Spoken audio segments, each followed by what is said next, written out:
Hey everyone, how's it going and welcome back. This is going to be an update video. RTAG Rise has just been released on early access on Steam. I'll have a link for it down below in the description. What it is at the moment is the most basic bare-bone form of the game that I'm trying to create. It includes the most essential mechanics, movement, feel, some very basic artwork. A lot of it I'm actually looking to replace with something a little bit better later down the line, especially the character models. Essentially what it is about 25-30 levels of just pure extra difficult platforming action. The whole reason for creating this game is because we wanted to play a platformer game that is just as rage-inducing and difficult as Super Meat Boy, but in 4-player co-op or 2-player co-op or whichever it is. And just as I mentioned before, this game has a co-op mode, which means that all the levels that are currently present in there can be played with co-op, in co-op with up to 3 other people, and it has a full controller support. Now, what are we looking to do right now that the game is actually out? This is the first bare-bone version, the first self-sustained playable version of the game. It's kind of important for us to get this version out right now so that we can start referencing people to it. We can start building some sort of a playtesting community, and since it's actually early in the game, it's very easy to locate bugs, do changes, most importantly, and add features based on the users' advice and users' suggestions. This is kind of the main reason why we put it up for early access. Another reason why we put it up for early access is try to raise some capital for the more costly features of the game, like mostly really voice acting and the art overhaul. Now, I'm not gonna lie, I kind of want to do some of this art myself, especially animations. I feel like I'm just gonna generally benefit from doing my own animations. But in general, this is mostly about community building. I have already had a bunch of people contacting me for things like review samples and keys and whatnot, and contrary to what a lot of developers do with early access, is they see early access as an easy cash grab or, selling an unfinished game. And that's totally not what I'm trying to do here. What I'm trying to do here is find people who would actually want to be involved in the development of the game. This means actually doing bug tests and checking the updates, actively participating in the forum, the Steam discussion forum, letting me know if there's anything wrong with the game. We try to do as much testing in the house, so to speak. Whenever I have Tim and Arya coming over to my place, there's the second machine right here, the primary machine's here, so when he's developing levels over there, I'm developing mine over here. We can actually swap, I can grab a second controller and test the game alongside, and I can actually see if, maybe he's not putting enough padding on the left side of the level. I will tell him, you need to kind of move that. So, we have this stuff done in the house, but for the most part, we only maybe get like once a week. We only get to meet up once a week in order to actually work on the game. So for the most part, this is all just me working on the game by myself. So we try to do as much testing as we can, but there's still going to be bugs that kind of slip through the cracks. Maybe some features. I don't tend to test the extremes. Like my friend Tim, what he did is as soon as the game started, he just bashed his hands on the keyboard to see what happens, and lo and behold, an error popped up and game crashed. And it popped up because I left a key. When you press a key, it spawns particles so that I could test particles. And I left it in the game and I totally forgot about it. So he was like, okay, let's test this out.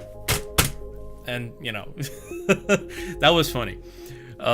So doing stuff like that, right? Obviously, I didn't think of that, right? So doing that sort of stuff. So now that the game is in early access, what am I going to be doing? I'm actually getting a lot of help from my father, who is a scriptwriter and he's a producer. He has a lot of experience in just the general multimedia field, but most importantly in the film industry.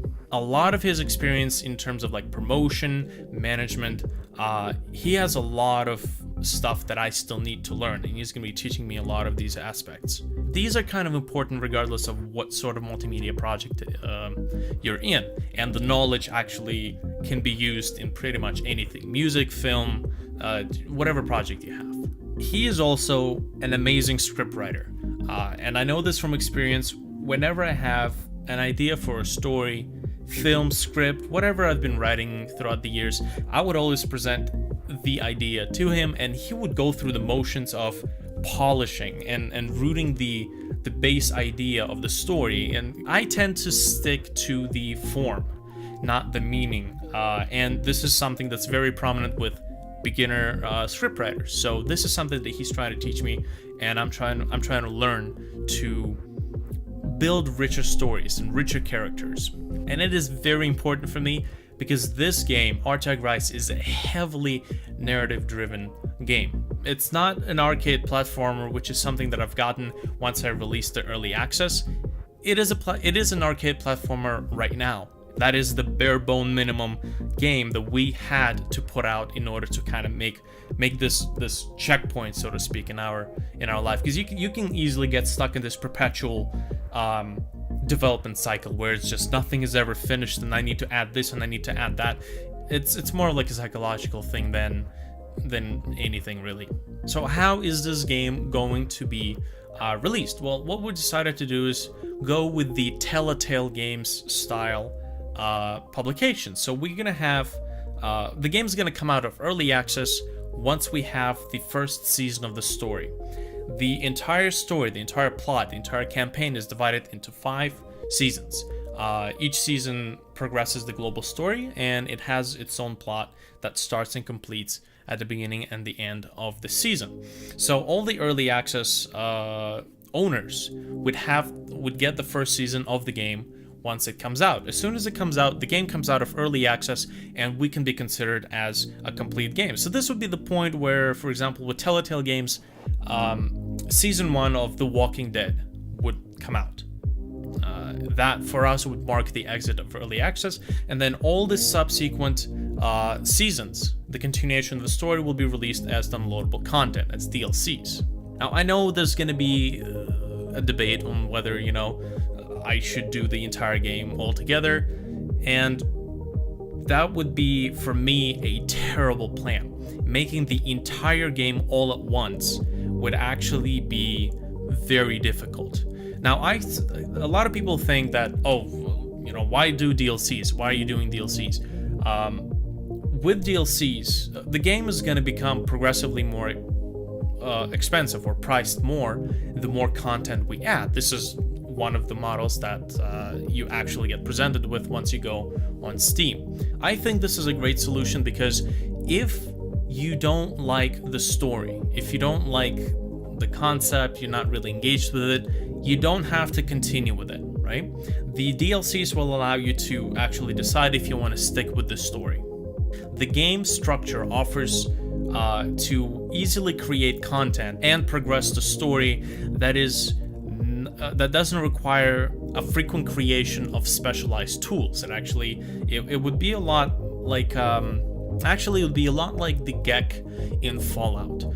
So it's a one specialized tool that allows you to create quests for your entire game. And that's another thing. The story is quest-based, so it's not an open world game.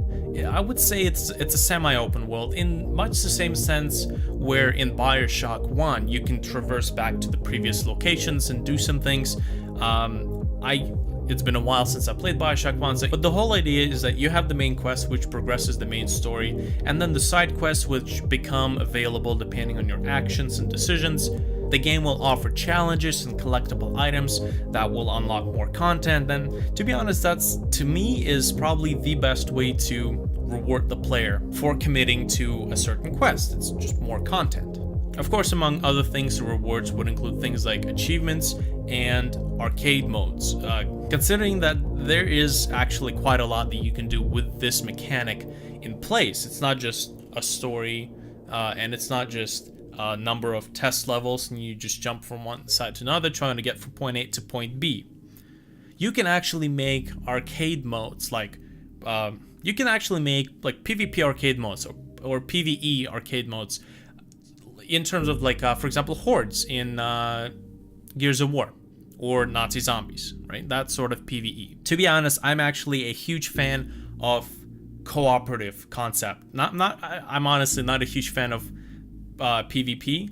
Like games like PUBG or Fortnite. It's just not my cup of tea. I enjoy actually being in the same experience and cooperating with my friends than, you know, fighting against them. It's just my personal preference. So games like Minecraft, Factorio, even though these are creative games, they actually encourage more cooperative campaign than they do PvP. Now that the game is out, the first thing on my to-do list is the roadmap. This is going to start out as a personal roadmap, and I will convert it to something that I can actually post to public. A lot of this is actually going to be me consulting with my father in terms of how I should approach this project. He has a good 2, 3, almost 4 decades in this field, so I have a lot to learn. Also, I feel that with the release of the game, I should now be responsible for posting updates. I'm actually thinking about bi-weekly updates because the very first step after we figure out what we're going to be doing is going to be the script. We have the story written down, but we don't have the dialogues, we don't have the side quests. This is going to be the core of the work. I've been concentrated on figuring out the core mechanics, this foundation, the shell around which the rest of the work is going to be done. So now that that's out in the form of early access, I can actually move on and concentrate on the script. It's probably going to take, it takes my father maybe a week to completely write a script, like concentrated. So for me, it's probably going to take a month considering my skill base. But I think bi-weekly updates would actually pretty much suffice to cover all the work that I've been doing throughout the week. Be it updates, working on the script, any news, any suggestions, etc. If there are any changes or any bugs or anything that people find in the early access, I'm gonna do my best to push an update to fix those things. But as far as content-wise, we're not gonna be adding a whole lot more into early access as it is right now. Once again, addressing people who have been messaging me and emailing me about requesting review keys and review versions and whatnot, this should not be done right now, right? If you're looking for a final experience, right now is not the time to do it. This is not the time where the game can be reviewed, or this is not the time where the game represents what the game is supposed to be. This is the first playable version, right? This is the point where I'm actually looking for people to get engaged in the development, offer their ideas, arcade mode ideas, survival ideas, you know, so all the stuff like that. So comments, discussions, these are all welcome. As I said, I'm gonna post the link to the game in the description down below. You don't have to buy the game, you can participate in discussion either way. I'm actually looking forward to your suggestions. So this pretty much concludes the update for this week. Take a look at the game, see if you want to follow it, see if you want to join discussion, and I'll see you guys in the next video.